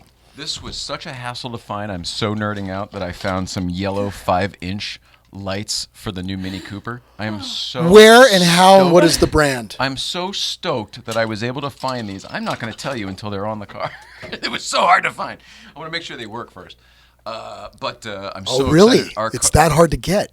I've been looking for a month to find lights in this shape, in this size, in this color, or whatever. Is it I'm so specifically glad you for found Mini? them. No, no. Okay. So I it's love this. are But they? they're exactly the same. But they're a classic that other cars have, hard to get, and somehow you found them. Yes, Wow. and I'm excited about it. You should be. And I the like Mini that. is still at the M shop, and we're very happy with those. The family over at the M shop in Glendale, Minis are amazing. and we got the first gen, the R53 Amazing. supercharged. They just did the supercharger belt and replaced a bunch of bushings and How motor many mounts and horsepower things is like that? It's like 160 or 170. In the little tiny car. That Yeah. must feel really zippy. It's ridiculous how fun this car is. You have to drive it up there. It is Oh. so much fun. I am embarrassed with how much I love this car. I love it. It's Why, so why much would you fun be to drive. embarrassed? I don't know. I mean, you feel like a little kid. We've got a crappy old 911. Now we bought a crappy old Mini. I love it. I love it. I think it's awesome. So good. It's one of those body styles like a 911 that it's amazing that it's just timeless. Classic and timeless. Couldn't agree more. Hard to do. So there's some spacers in here, some new lug nuts, and some shit like that that's going to go on as soon as the Mini gets back to us, I love it. and then you can drive it. Okay. Thank you very much. You drove the Mercy, right? Yeah. Yes. Okay, Yeah, good. I love it. I like to pass it on to friends. It was weird though. You go to me, you're like, all right, so the thing is, a clutch job on this is so expensive, so really be careful. And he made me all like, I was like, now I'm, and then he goes, all right, well you're babying it too much. All right, now come on, you got to give it a little something. I was like, all right, well what are you fucking pick a lane here? It is weird. I'm weird with the clutch. That I'm like, listen, guys, I don't know. But it's only because because some it's an people- engine out, and some people slip the clutch. Those cars have a tremendous amount of torque, and If you try to slip the clutch on that, I would imagine you're just going to. I don't know, but I don't want to try. But I Don't did. do a lazy shift, The cool thing about a car like this is it's good for business too. So if you're meeting a client or you need business, nothing like that diffuses like alcohol. What diffuses like alcohol is what's even more powerful than that is saying, hey, I'm coming out for lunch and you're driving my Lamborghini. Ooh. Everybody takes your meeting. You know what I mean? Oh, okay. No matter who you are, CEO, CFO, COO, they're going to take your call because they want to drive your Lamborghini for lunch, right? So I had this business meeting and I'm like, let's have a Lamborghini lunch. You're driving my car. And then I gave him the same speech. Don't slip the clutch. Freaking guy slipped the hell out of my clutch. Like, and I smell. I'm like, he probably shaved, I don't know, 10,000 miles off this car. I don't know. Car was fine after that. But still. He did after that, I'm like, okay, only qualified. I didn't see him drive a stick before. What am I thinking? Only you, the Liebermans, the Magnuses, and that's it. You know what I mean? Yeah. Guys that really, really understand. Yeah, and the only people I've sent your way are people I know who can drive. You let Everybody at Good drive Vibes knows how to drive, really, except Reggie Watts I saw that he had automatic, and he was the only one that I was like, "Hey, Reggie, you want?" Did you take him for a ride instead? I don't know if I took him for a ride. in yellow car. Even though I know he can drive stick, I took him for a ride instead. Didn't come up. Once I see him driving other people's sticks, like if Misha tells me, "Yeah, he drives my GT3 great," He did. He drove Misha's GT3. I don't know. no, I wasn't so- with him, but he did. I'll have to pull Misha aside. Like, how was Reggie? Was he good? Okay, all right, cool. Reggie's that's another guy I had no idea who he was.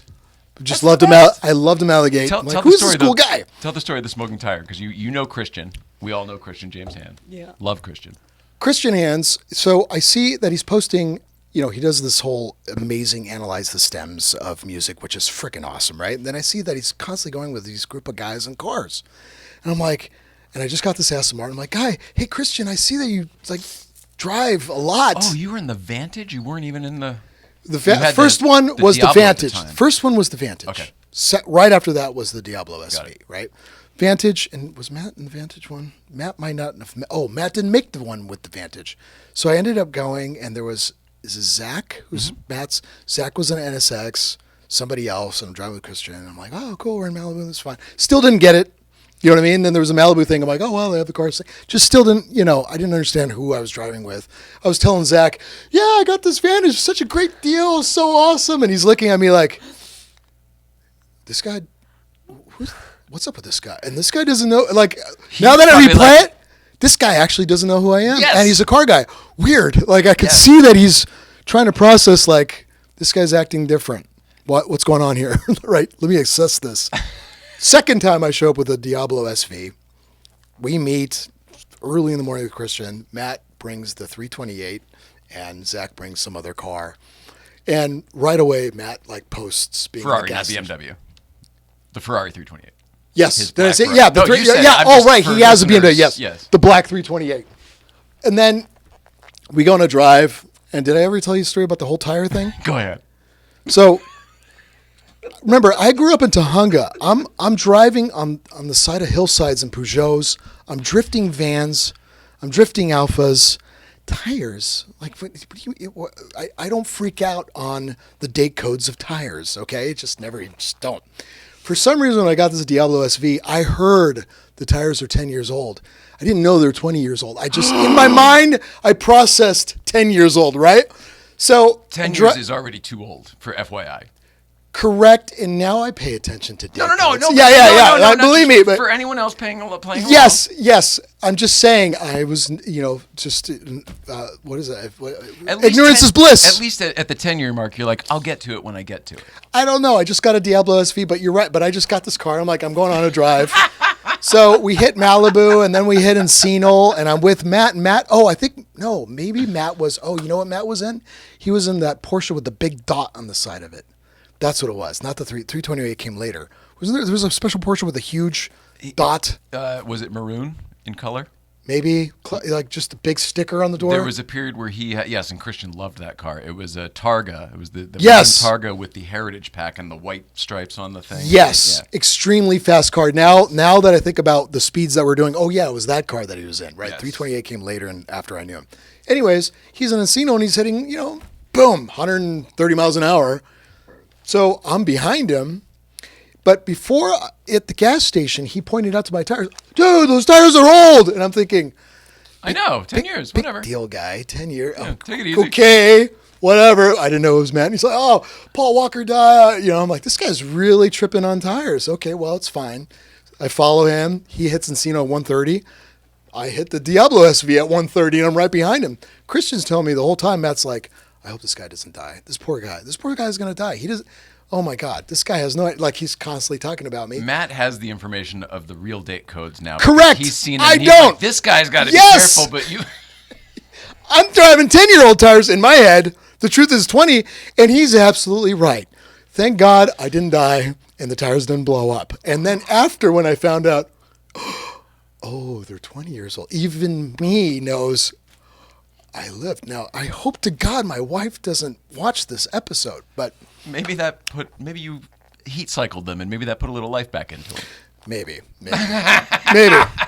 Anyways, but then I discovered, Matt posted and I saw his Instagram. I'm like, oh, this is Matt. Oh, smoking tire. Oh, wow. I've heard of he's that. Just, wow, this guy's, and then, then I was, starting to understand how big I'm glad that happens to other people because it happens to us all the time because we don't know. We're not all that smart. You just do your thing. Yeah, you're just doing your thing, then and they're coming around to your spot. Yeah. No, I don't. It's not at all what I mean. Everything's relative, right? So in some ways, we're still very new in this community, even though to some people we may seem like the elders. To us, we still feel like, I'm way even newer than you. Right. Right. So everything's a line, right? For sure. When you get a Diablo SV, you do definitely enter that world pretty fast. It's definitely Make a cannonball. Totally. It's one of the cool things about that, that's for sure. And thank God everybody's been nice. Anyways. You're nice. People are buying Rivera amps, hopefully. Business well? So far, so good. Things are still rocking. Good. Yeah. It's weird. Awesome. It's trippy to sell nostalgia. Like guitars and tube amps, it's one of the few things that should be gone, but it's not. Yeah, they keep making it and people keep buying it, especially guitars. Like, really? Like, how many Fender Strats can be sold every year? And 10,000s are made every year of guitars and somebody's buying them. What does a bass Strat go for if you just walk into the store, buy one off the shelf? These days. Well, an import, $500 to $600. That's what I'm thinking. So are a lot of those, it's terrible to say this, but I kind of mean it. Are a lot of those disposable? Are a lot of those, my kid wants to learn for sure guitar, and so we'll buy it for Christmas, and then 3 months later it's for at a sure. yard But sale you would think the amount of guitars made on eBay or used because of that by now. You're right. There's Which so there many are. knockoffs. There's 4 millions of billion knockoffs. used, but like, how is there still a business? It just bewilders my mind. Well, Pete Townsend, he helps, right? Because he destroys one every once in a while. So True. he's helping. Yes, you're And right. then maybe Slash, I think he's broken one from here and there. He dropped a couple. Steve Vai, I think he's broken a few. Steve Vai is not as destructive. Not as destructive. Yeah, I don't think. And the new generation, I don't see Tosin and Misha destroying guitars. No, not in a world where everything's numbered and they're all like they've got their own signature guitars and they're all valuable and you hang them on the wall when you're done playing them and stuff like that. Yeah, well, there was that back in the day too, but back Really? then maybe there was so much more cocaine flowing that people were just out of their minds. Where did I put my guitar? Oh, that's right up here. Yes, Yeah, it's down at the exactly. pawn shop. Well, we've gone 90 minutes here. Okay. I feel good about it. How do you? I feel great. This Thank was you a for really- having me. It was totally impromptu. I just wanted to drop off these toys. This was Thank you killer. for the invite. This was the most podcast this show has ever been. We were just kind of going all over the place. Awesome. Thank you for having me. So You're this is your random show, you said? Yeah. You have a one-time random. It seems like once a month we do just kind of like where there isn't a guest and we just sort of wing it. I don't even have a blue card. It just sort of we don't necessarily do it on purpose. It just seems to work out that like once a month there's a sort of a wing it show. I think it's awesome. Sometimes somebody will cancel or whatever. You never know. No, thank you guys for having me. Yeah, thank you, buddy. So do you think it's going to rain tomorrow morning? No. How are you so sure? Well, you didn't ask me that. You asked me if I thought it was rain tomorrow. I mean, it's not in the forecast. That's Yeah, the thing. that- Everyone's so worried about this rain that I don't see in the forecast. So, I mean, it's weird to me. Apple doesn't see it either. That's why I posted earlier.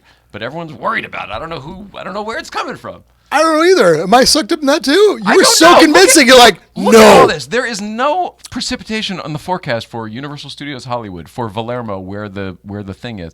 Tomorrow morning, here you go, from 9 to noon. It ranges from 46 to 53 degrees. It's cloudy currently. So I Cloudy canceled conditions. my drive on Saturday for nothing. I'm not saying Mass that. hysteria. Saturday, it's going to be sunny up there. But who knows if this is going to be right? I don't know. Okay. Well, But You when you look guys at have a the good one. forecast for Los Angeles, there is no rain in it. So I know everyone's talking about it, but like a Sunday 50% chance. Maybe it's slowing down. Maybe it's speeding up and Apple hasn't caught up.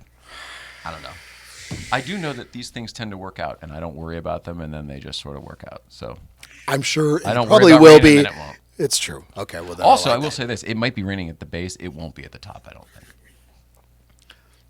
You've noticed that before? I Oh, I yeah. don't know myself. Okay. Usually it's the opposite, wherever it is. And the there's roads a- are still, it hasn't snowed too much where there's not a lot of gravel yet, right? No, there hasn't been gravel. Is that there usually was like like a little February? dusting of snow. No, it all depends. There's no usual anymore. Everything's so erratic. But there was a little dusting like a month ago, and then there was a little bit of grit for a couple days, but maybe 1 week. It hasn't been the last few weeks. All right. Well, I mean, who knows? Maybe it will be. If it rains tonight, maybe there will be tomorrow. But I can't just wait don't to see it. whether it was rain or shine, I just know I couldn't make it tomorrow, and I can't wait to come up soon and make the next one. Thank you for contributing headsets to the Thank you for Purist having Group me. toy drive. These kids will love the cat ears, I hope. I love the cat ears. I think they're adorable. There's nothing on this blue card, but I want to talk to my buddy Mike up here for a second before I read the business. Mike, you are the host of the Letterman podcast. Tell people who your guest is tomorrow. That's true, I do. But I just want to say one thing. I believe that the stigma against Lambos is all of Alpine stereos. I think it's their fault. Alpine stereos. Why? I don't know. Just growing up in Western Canada, the only time you ever saw a poster of a Lambo or you actually saw one in town was an Alpine Stereos trailered one up. And I don't know, just Lamborghinis and Alpine Stereos are synonymous to me. So I'm just going to throw them out interesting. under the bus. So they used to do. He's up in Canada, so there's probably fewer Lambos. But when they did come up, it was like a promo with Alpine. Did they put Alpines in the Lambos? You know, I see must on Instagram guys going, I restored the Alpine, and I have in mine for some reason somebody put like Radio Shack $10 speakers I've never heard of. I'm like, what the hell? In yours? Yeah. You've got Optimus speakers in yours? Maybe that's the realistic band. Yes, speakers? not real. Maybe Optimus. Yes, Optimus something. I'm like, was Radio Shack before Realistic. yes, I think it is. And I'm That's like, hilarious. what the heck is this? Now, let me ask you this if I can. Do we have time to ask Do him? whatever you want. It's a podcast. So the Alpine, does that mean guys with Alpines were jackasses? So then therefore when there was an Alpine ad with a Lambo, must be a jackass? Or how is the Alpine yeah, giving I them mean, the those stigma? guys at the Alpine Stereos, come on, man. Like, come on. Those poor Alpine guys.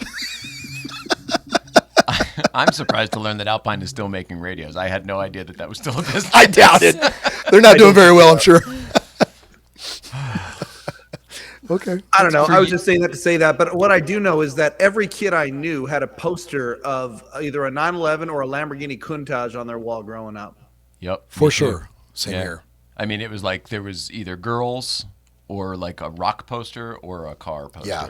depending on your friend. But sometimes all Absolutely. three, depending on the friend. Yeah, mine was Countach's and 928s. I thought 928s were just Really? the end all because I think at that time 928s had a higher top speed than 911s. They were like 186 miles an hour. Whatever it was, they were faster and just Probably true. It was a GT car. It looked wild. it looked wild. Yeah. Now I know You it's the still end of like your yeah, I love 928s. You do. Sean Lee just bought a 928. Manual or I can't remember. I think so.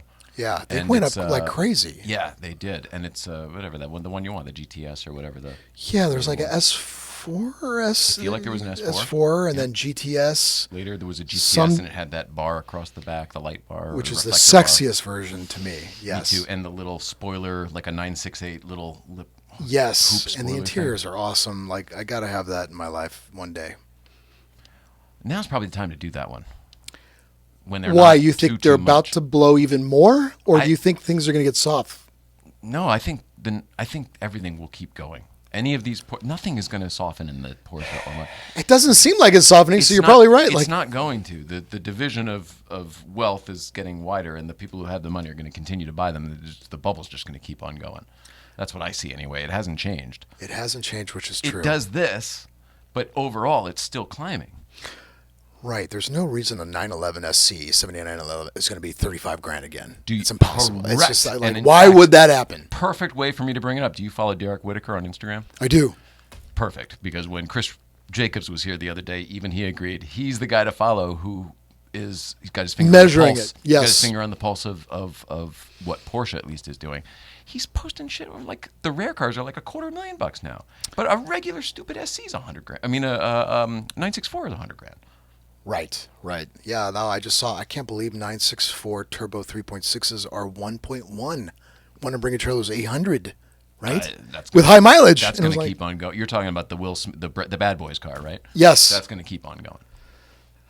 Okay, I like your perspective about the gap. I guess you're right. So yeah, you're right. 928s I don't are wanna on admit borrowed it 'cause I'm time. pricing ourselves out of like everything ever. What's one of the reasons we bought this stupid Mini Cooper? Little $10,000 purchase, but hey, at least I'm in on something.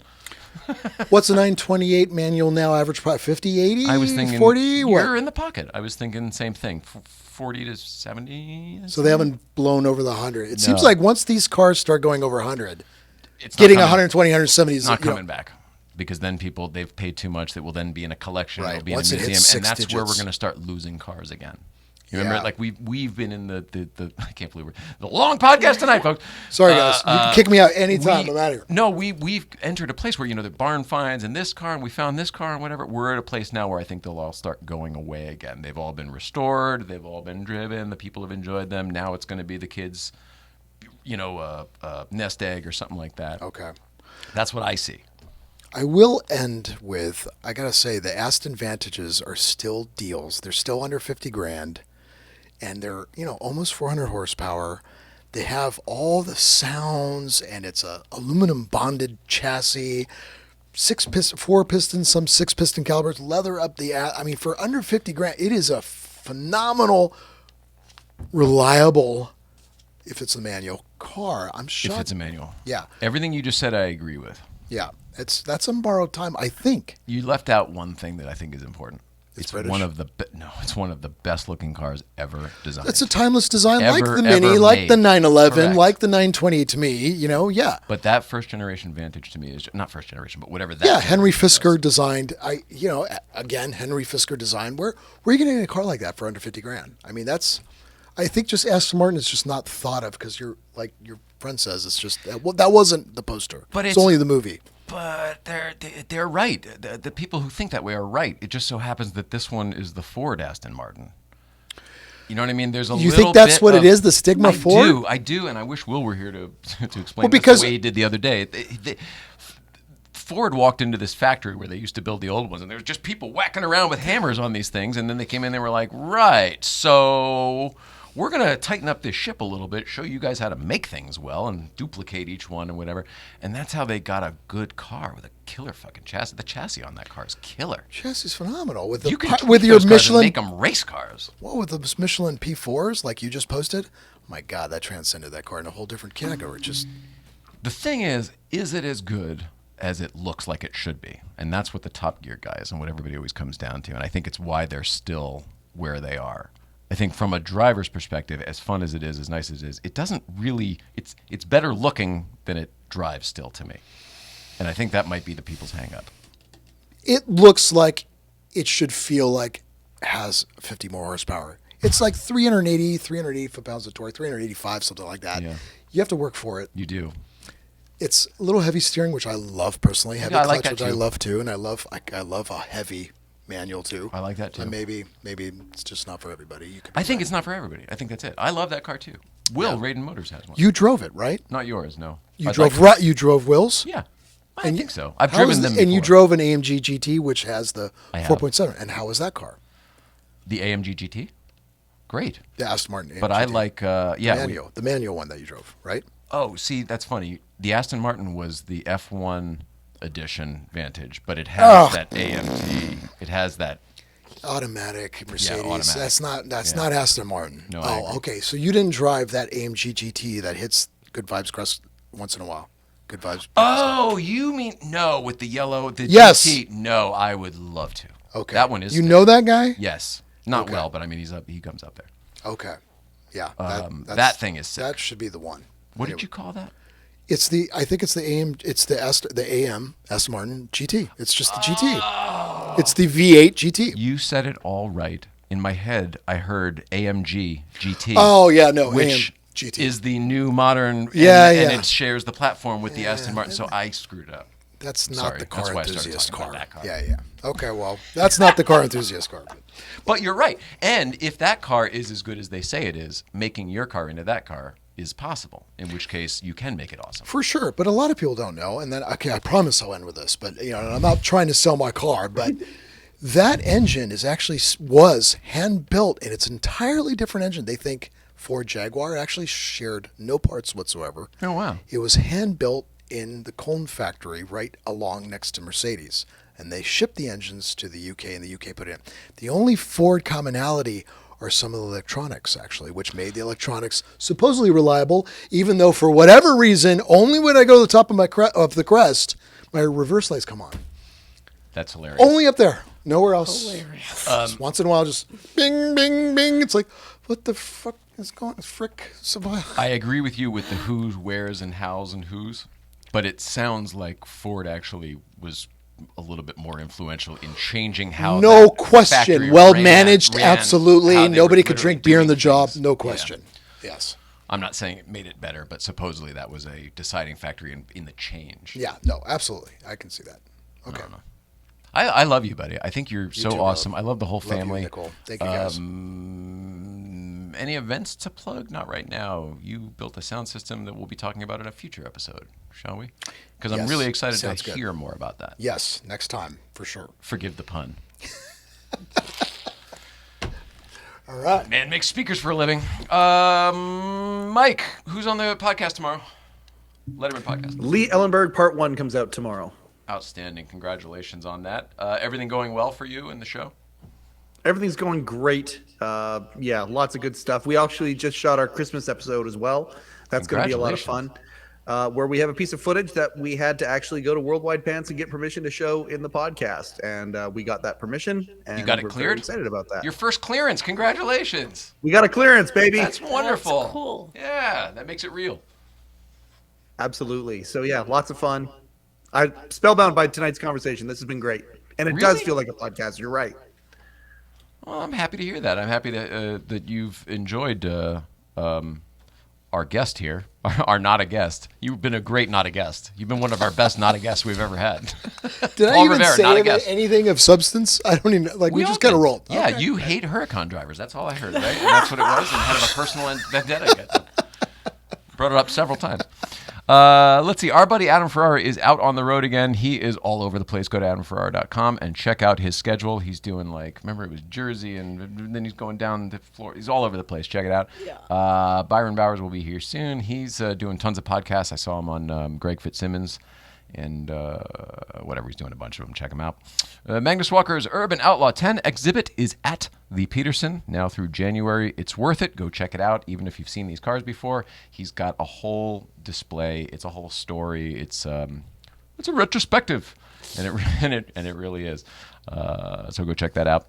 Our friends at the Hello Deli. Go talk to Rupert and order yourself a shirt, because the Hello Deli is the only. That's right, your only source for officially licensed Late Show with David Letterman merchandise. So tell Rupert that Nicole says hello, because oftentimes... I cannot. That's right. Let's say, they say all which separates men and boys is the coverage for their toys. What types of toys are we talking about today? Probably cars. Probably cars. Yes, cars or musical instruments. You could have a home studio. Anything that needs insurance. Licensed in most states. St. Clair Insurance shops top providers, so you get the best coverage for your toys. You can go to the WW and check them out by dialing it up. CoverageForYourToys.com. CoverageForYourToys.com. CoverageForYourToys.com. That's exactly right. And our friend Taylor over at Series 1 Films would like you to know that this episode has been brought to you in part by Series 1 Films. Series 1 Films is your complete resource to develop your brand identity and marketing using video, ads, and SEO to help your automotive business reach more customers. Send Series 1 Films a message today to find out more at Series1Films.com. Series1Films.com. Series1Films.com. And as Mike up in Canada is showing you, it is a #1 when you're putting that in there. If you want to know what it looks like, they do stuff that looks like this.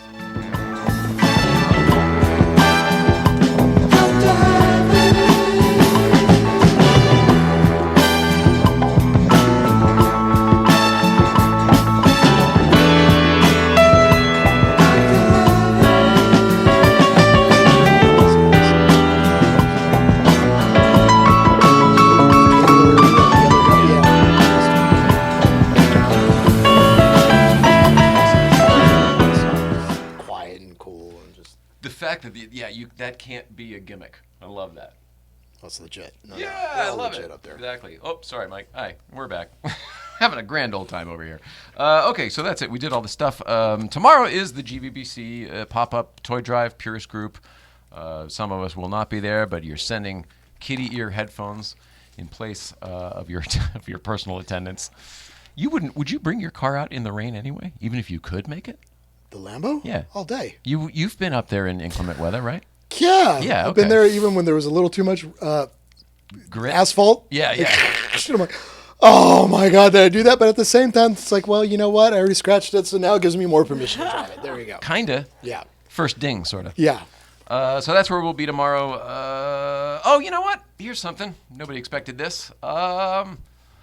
Malibu Kitchen is closing this week for the first time, or for the first time, closing this week, period, after 20-something years. Malibu Kitchen was our Malibu family for a very, very long time. 2013, I think, is when we started going there. Like all families, there is a level of dysfunction. Not every experience was perfect there. We got into it with Bill. Bill got into it with us. But overall, we have very, very fond memories of that place, and we continue to think of it positively. And I hope now that it's going away that that will be just nothing but positive memories, because it was, when you go any place for a long enough time, people are going to get to know each other well enough where there are misunderstandings and disagreements. So no hard feelings on our part. We love Bill, Susie, Benny, and everybody involved with the Malibu Kitchen. Best of luck. And will you be there? That's it. Sunday? We have an engagement somewhere else, but I feel like it would be the right thing to do to stop by. Yeah, I think I'll make the same stop. Yeah. So we're not, whatever. I don't want to make You're it not going to drive with I don't want to anybody make it a thing. No, that's how rumors get started too. Whatever. Longest podcast ever is over now. We will be back next week. I can't remember what's going on, so it'll be a surprise. See you there. Have a great weekend. Love everybody. Oh, hang on. Comment here. Great. Jay Friends, great to see you all tonight. Good stuff, man. Thanks so much. Later. Awesome. You guys, this is done? Yeah. It's not live? Cool. Nice.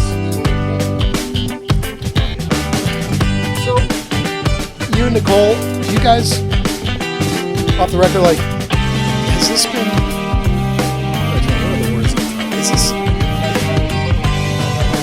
Yeah. Well, no. Yeah, you guys burned out. I was just gonna ask, like, you still enjoy it, right? You love